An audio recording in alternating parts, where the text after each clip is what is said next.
പോലീസിന്റെ ഇടപെടലുകൾ ദുരൂഹത നിറഞ്ഞ ഇടതുപക്ഷ നിരീക്ഷ. ഇന്ന് രണ്ട് പ്രധാനപ്പെട്ട ചോദ്യങ്ങളാണ് BJP നേതൃത്വം ചോദിക്കുന്നത്. അതിലൊന്ന്, 2023 മെയ് മാസം 22-ാം തീയതി നടന്ന കൂടിക്കാഴ്ച 2024 ഏപ്രിൽ മാസം 19-ാം തീയതി നടക്കുന്ന തൃശ്ശൂർ പൂരത്തെ കലക്കാനാണെന്ന് പറഞ്ഞാൽ പച്ചവെള്ളത്തിൽ ആരെങ്കിലും വിശ്വസിക്കുമോ? അരിയാഹാരം കഴിക്കുന്നവർ വിശ്വസിക്കുമോ എന്നാണ് ചോദിച്ചത്.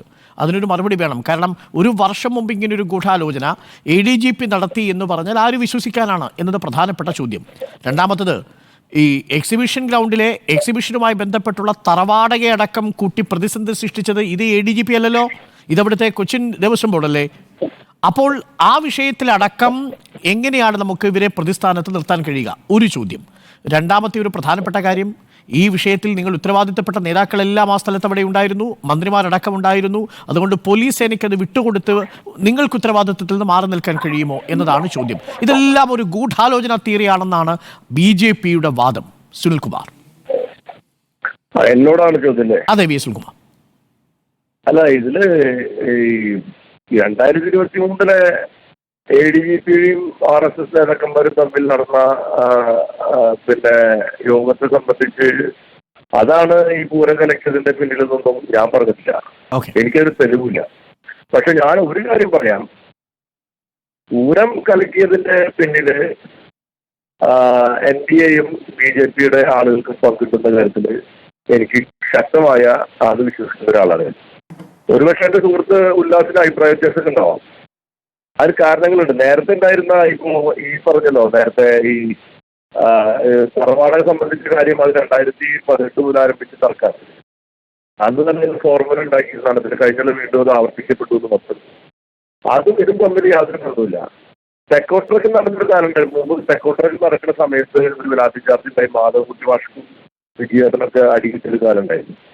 അന്നൊന്നും പൂരം നിർത്തിവെക്കാൻ ആരും പറഞ്ഞിട്ടില്ല, വിളക്ക് കടത്താൻ ആരും പറഞ്ഞിട്ടില്ല, മേളം നിർത്തിവെക്കാൻ പറഞ്ഞിട്ടില്ല, എഴുന്നള്ളിപ്പ് നിർത്തിവെക്കാൻ പറഞ്ഞിട്ടില്ല.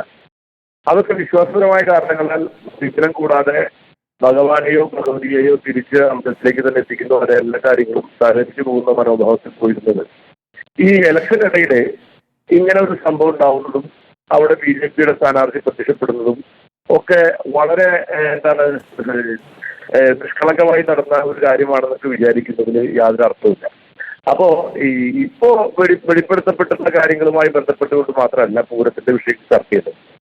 ഞാനിപ്പോ അവിടെ തോറ്റ സ്ഥാനാർത്ഥി എന്ന നിലയിൽ അവിടെ ജയിക്കോ തോൽക്കോ എന്നുള്ളത് എന്നെ സംബന്ധിച്ചിടത്തോളം ഈ വിഷയത്തിലൊരു വിഷയമല്ല. ഞാൻ ആ തൃശ്ശൂർ പൂരത്തിന്റെ പിന്നിൽ പ്രവർത്തിക്കുന്ന ഒരാളായിരുന്നു. ഏത് കാലത്തും ഇന്നും പ്രവർത്തിക്കുന്ന ഒരാളാണ്. പൂരത്തിനെ അത്രയധികം ഇഷ്ടപ്പെടുന്ന ഒരാളാണ്. പൂരത്തിന്റെ ഭാഗമായി നിൽക്കുന്ന ഒരു സാധാരണ അവിടുത്തെ ഒരു തൃശ്ശൂർക്കാരനെ വിചാരിച്ചു. അങ്ങനെ ഒരു വ്യക്തി എന്ന നിലയിൽ ഈ പൂരത്തിന്റെ പിന്നിൽ നടന്നിട്ടുള്ള ഈ കലക്കിയത് ആരാണെന്നുള്ളത് യാതൊരു സംശയമില്ല. അത് കണ്ടുപിടിക്കാൻ മതിയാവും. അത് ഇനിയിപ്പോ ഒരു കാര്യത്തിന് ബെനിഫിഷ്യറീസ് ആരാണ്? ഈ പൂരം ഇവിടെ ഒരു തിയറി BJP പറയുന്ന ഒരു തിയറി, ഈ പൂരം കലക്കി ഞങ്ങൾ നേട്ടം ഉണ്ടാക്കും. ഞങ്ങൾക്ക് പൂരം കലക്കി നേട്ടം ഉണ്ടാകുന്നത് ആരോട് തോന്നുന്നു? തൃശ്ശൂർ പൂരത്തിനകത്ത് എന്തെങ്കിലും വിഘ്നം ഉണ്ടാക്കി കഴിഞ്ഞാൽ ഇടതുപക്ഷത്തിൽ ജയിക്കാൻ കഴിയും. ഒരു രാഷ്ട്രീയ പോരാട്ടത്തിൽ നടക്കുമ്പോൾ ജയിക്കാൻ വേണ്ടി പ്രവർത്തിക്കുന്ന സ്ഥാനാർത്ഥിയും അതിന്റെ രാഷ്ട്രീയ പ്രസ്ഥാനവും ആ പൂരം കലക്കി ഞങ്ങൾക്ക് വിജയം ഉണ്ടാക്കാൻ വേണ്ടി പ്രവർത്തിക്കുമെന്ന് BJPക്കാർ പറയുന്ന തിയറി എനിക്ക് മനസ്സിലായിട്ടില്ല. എന്താണ് അതിന്റെ കാരണം എന്നുള്ളത്. അപ്പൊ അത് ഈ പൂരത്തിന്റെ പിന്നിൽ അല്ലെങ്കിൽ പൂരം ഇങ്ങനെ അലങ്കോലപ്പെടുന്നത് ആരാണെങ്കിലും അത് പുറത്തു വരട്ടെ. ആ പുറത്തു വന്നതിന് ശേഷം ആ റിപ്പോർട്ട് പുറത്തു വരാൻ ഞാൻ പറയുന്നത്, റിപ്പോർട്ട് പുറത്തു വരുന്നത് വളരെ പ്രധാനപ്പെട്ട കാര്യമാണ്. അത് ആരും മറച്ചു വെക്കാൻ പാടില്ല. റിപ്പോർട്ട് ഉടനെ പുറത്തു വിട്ടാൽ അതിനെ അടിസ്ഥാനപ്പെടുത്തിക്കൊണ്ട് ചർച്ച ചെയ്യാൻ ഞാൻ തയ്യാറാണ്. ഞാനൊരു വ്യക്തത. ഇപ്പോൾ ഈ ADGPയുടെ കൂടിക്കാഴ്ചകളും ഈ പൂരം അലങ്കോലപ്പെട്ടതും തമ്മിൽ ബന്ധമുണ്ട് എന്ന് താങ്കൾ കരുതുന്നില്ല എന്നാണോ മനസ്സിലാക്കേണ്ടത്? അല്ല, എനിക്ക് അതിനുള്ള തെളിവുകൾ കിട്ടിയില്ല. നിങ്ങൾ മീഡിയ പ്രവർത്തകർ പറയുന്ന പോലെയോ പ്രതിപക്ഷം പറയുന്നത് പോലെയോ കൃത്യമായ ഒരു തെളിവില്ലാതെ അതിന് പിന്നിൽ അതാണെന്ന് പറയാൻ മാത്രം എനിക്ക് കഴിയില്ല. അതായത് 2023 മെയ് മാസത്തിൽ ADGP RSSന്റെ ജനറൽ സെക്രട്ടറി ദത്താത്രേയ ഹൊസബളയെ കാണുന്നു. 2023 ഡിസംബർ മാസത്തിൽ റാം മാധവനെ കാണുന്നു. ഈ രണ്ടു കാര്യങ്ങളും സ്പെഷ്യൽ ബ്രാഞ്ച് സ്ഥിരീകരിച്ചിട്ടുണ്ട്. അല്ല, ഈ പോലീസ് ഈ പോലീസിനകത്ത് ബന്ധമുള്ള ആരെങ്കിലും പരിശോധിക്കുന്നതാണ്. അങ്ങനെ ബന്ധപ്പെട്ടവർക്ക് ഗവൺമെന്റ് വിശദമായി പരിശോധിക്കണം. ഏത് രാഷ്ട്രീയ പ്രസ്ഥാനമായിട്ട് ബന്ധപ്പെട്ടാണെങ്കിലും അത് കാര്യങ്ങളൊക്കെ ഗവൺമെന്റ് അറിയട്ടെ. പൂരം അവിടെ നിന്നാൽ തന്നെ എനിക്ക് ചോദിക്കാനുള്ളത്, ഇന്നിപ്പോ ഗോവിന്ദ മാഷ് പ്രതികരിച്ചത് ADGP RSS നേതാവിനെ കണ്ടാൽ എന്താ, എന്നൊരു ചോദ്യമാണ് ചോദിച്ചത്. അത്ര നിഷ്കളങ്കമായി നമുക്ക് തള്ളിക്കളയാൻ പറ്റുന്നതാണോ? ക്രമസമാധാനത്തിന്റെ ചുമതലയുള്ള ADGP RSSന്റെ ജനറൽ സെക്രട്ടറിയെ കാണുന്നു എന്ന വിവരം?